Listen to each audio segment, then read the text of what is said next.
Hi everyone, today I'm going to go over the vertical swing. First of all, it's not technically a swing because swing is a horizontal movement, it's in front and backwards like a pendulum, but this is an up and down movement. I don't exactly know why it's called a swing, but Steve Cotter has this exercise in his encyclopedia of exercises with kettlebells. So I'm just going to run through the key pointers of this particular exercise and to ensure obviously proper form. The vertical swing is an excellent exercise for using both the lower and upper body together. You're using the power in the legs, the quadriceps, the glutes, the hamstrings, and even the inner thigh, because it's quite a wide stance, to transfer the kettlebell load from the ground right up the front of the body, quite close to the body. It's almost like an upright row.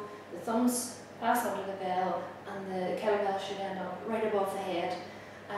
This also is a great exercise for the shoulders, the trapezius muscle, and also the upper back as well, because of pulling backwards, and also you're in this position quite at the start of the exercise, so you need to have your shoulders back and down, which is an important position to have your shoulders in, and you should learn to keep your shoulders back and down throughout all exercises that you do, especially with the kettlebell, because a lot of exercises with the kettlebell require you to have good shoulder stability and can even help in developing that as well, which we'll show you in later exercises. But today I'll just show you a demonstration of this exercise.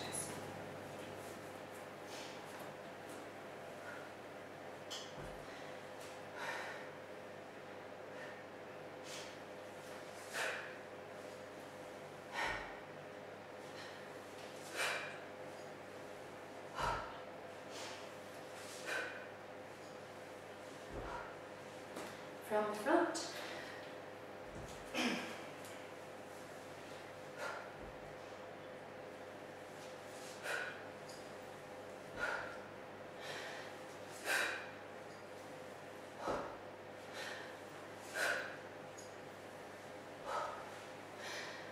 So, just to recap, you want to stand over the kettlebell, legs wider than hip width apart, toes facing outwards.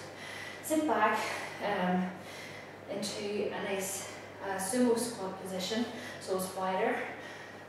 Reach down to the bell. At this point, you want to make sure that your back is straight, your head is up, shoulders are back and down, and using the big muscles in the legs, just allow yourself to lift up quickly, while at the same time allowing that momentum to carry through the bell up the front of the body into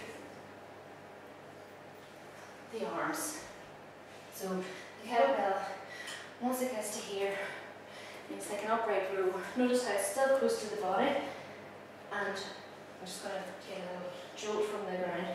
So right the way up, and what happens here is that the hands actually sort of slide underneath the bell so that the thumbs end up pointing towards the ceiling.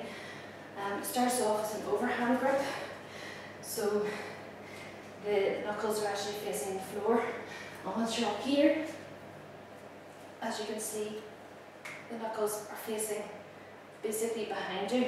And if I was to look up, I shouldn't be able to see the kettlebell, so you know that you're using your shoulders and the upper back muscles to pull the kettlebell as far back as is comfortable. Some people may have issues with flexibility at the front of the shoulders and into the chest muscle there. So just work on that. Keep trying to pull it back as far as you can. This I use quite a bit in my workouts, this particular exercise, and that's mainly because it transfers the weight, like I was saying, from the legs to the arms, using the back, and I also add in a burpee to it as well. So I'm actually jumping down, jumping over the bell, and then up. So what you're bringing into the exercise then is a more cardiovascular work, and also using the core a lot more. But I will do that particular exercise in another video. For beginners, with most of the kettlebell exercises that I'll be demonstrating and going through in my tutorial videos, the main adaptation to make is to use a lighter weight. That's mainly that's the main recommendation that I would make, because from a technical point of view, the learning a slightly, easier method to a particular exercise. I mean, certain exercises you just can't. I mean, the swing is just a swing, the clean is a clean, and the only way you can make it easier or harder is by the weight you're using. And I think as well, with certain exercises like this, I mean, they're pretty, once you master the technique and you're comfortable with that, then start to increase the weight. There's certain exercises that may have combinations in them, which I'll be able to show you. If anyone has any issues with flexibility, for example, then I can show you different adaptations for that, or if you've only one kettlebell, different variations, really, not so much adaptations. So I will be back soon with another video. The next exercise on from this one is the vertical swing burpee. It's a combination, which I showed you there, so that'll be probably the next one. And until then, I'll see you soon.